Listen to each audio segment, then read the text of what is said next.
I could end up with a great deal of mud on my face over this projection, but I'm going to give it anyway. Barbara Corcoran, I fully believe, has a very real team of research behind her, and all kinds of people. I am boots on the ground. I publish a newsletter called The Brick, and I keep a very solid pulse on the Hudson Valley market.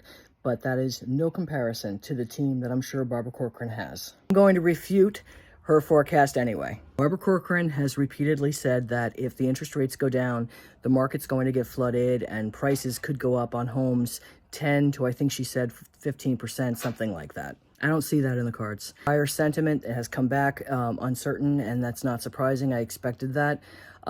We are in different circumstances than we were in during the height of COVID frenzy. First of all, I don't see us going back to those interest rates that we had before. But even if we were to go down a noticeable percentage, there would be other issues that would be surrounding that decrease. The market has basically been stabilizing in the past year.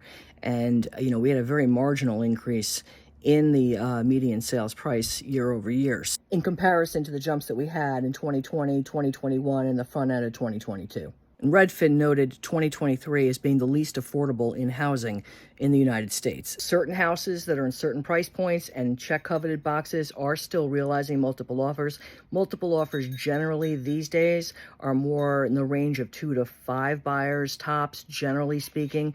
There was a time where I had 64 showings and 32 offers in 4 days. We're not in that space anymore, and I don't see us coming back into that space. I think we are in the remains of a seller's market and in the crosshairs of an adjusting market. November and December are historically slow months in real estate when it comes to new active listings and new contracts. It's really generally a much slower time out of all the months in the year. This past November and December, we did realize increased inventory, which is showing signs that if it's increasing now, it is more than likely going to continue to increase in January and forward. Not the only ones. Other parts of the country have realized increased inventory in November and December as well. Supply and demand has been at the core of this entire situation. And when I say adjusting, I'm saying more going into a neutral to buyer's market.